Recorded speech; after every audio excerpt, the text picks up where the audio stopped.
AI bubble മനുഷ്യ ചരിത്രത്തിലെ ഏറ്റവും വലിയ ഓപ്പർച്യൂണിറ്റി ആണോ അതോ ഏറ്റവും വലിയ ഫിനാൻഷ്യൽ ഡിസാസ്റ്റർ ആണോ?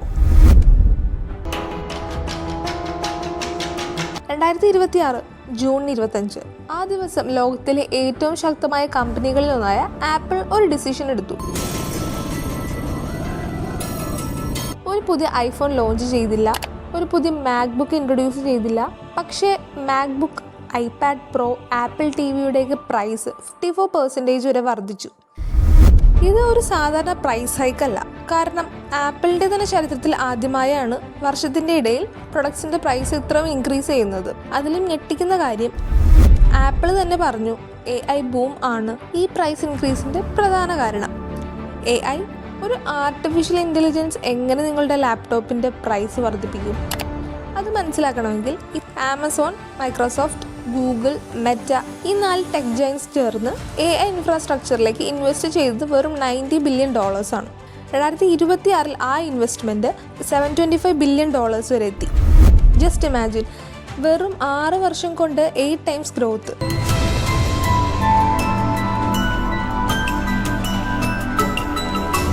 ഇത്രയും മണി അവർ എന്തിനാണ് ബേൺ ചെയ്യുന്നത്?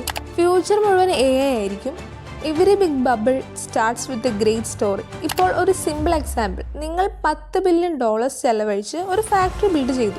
ഒരു വർഷം കഴിഞ്ഞപ്പോൾ റവന്യൂ വന്നത് വെറും $400,000. നിങ്ങൾ വീണ്ടും അതേ investment നടത്തുമോ? Obviously no.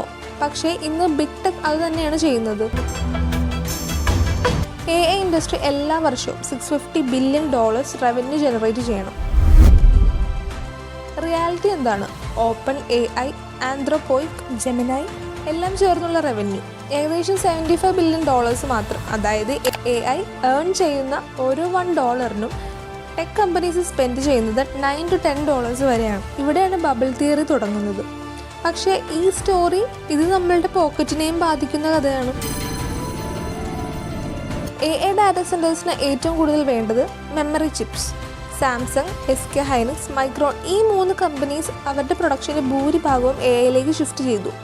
Result, memory ചിപ്പുകളുടെ വില പൊട്ടിത്തെറിച്ചു. അതിനാലാണ് ആപ്പിൾ പോലൊരു കമ്പനിക്ക് പോലും പ്രൊഡക്ട്സിൻ്റെ പ്രൈസ് ഇൻക്രീസ് ചെയ്യേണ്ടി വന്നത്. 1990കളിൽ ഇൻ്റർനെറ്റ് ലോകത്തെ മാറ്റുമെന്ന് എല്ലാവരും വിശ്വസിച്ചു. ആ വിശ്വാസം തെറ്റിയിരുന്നില്ല. ഇൻ്റർനെറ്റ് ശരിക്കും ലോകത്തെ മാറ്റി. പക്ഷേ ആ ആവേശത്തിൽ $hundreds of billions fibre optic network build ചെയ്യാൻ സ്പെൻഡ് ചെയ്തു. Result, 95% infrastructure unused. Companies collapse ചെയ്തു, സ്റ്റോക്ക് മാർക്കറ്റ് ക്രാഷ് ചെയ്തു, ഇൻവെസ്റ്റേഴ്സിന് ബില്യൺസ് ലോസ് സംഭവിച്ചു. പക്ഷേ കുറച്ച് വർഷങ്ങൾക്ക് ശേഷം യൂട്യൂബ് വന്നു, നെറ്റ്ഫ്ലിക്സ് വന്നു, ക്ലൗഡ് കമ്പ്യൂട്ടിംഗ് വന്നു.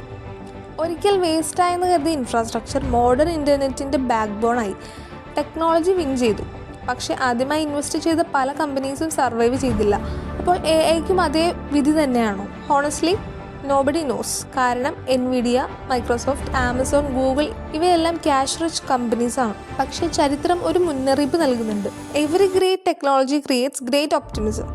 സംടൈംസ് അതേ ഒപ്റ്റിമിസം ഒരു മാസീവ് ബബിളിലേക്ക് മാറും. അപ്പോൾ ഫൈനൽ ക്വസ്റ്റ്യൻ, AI ലോകത്തെ മാറ്റുമോ? Probably yes.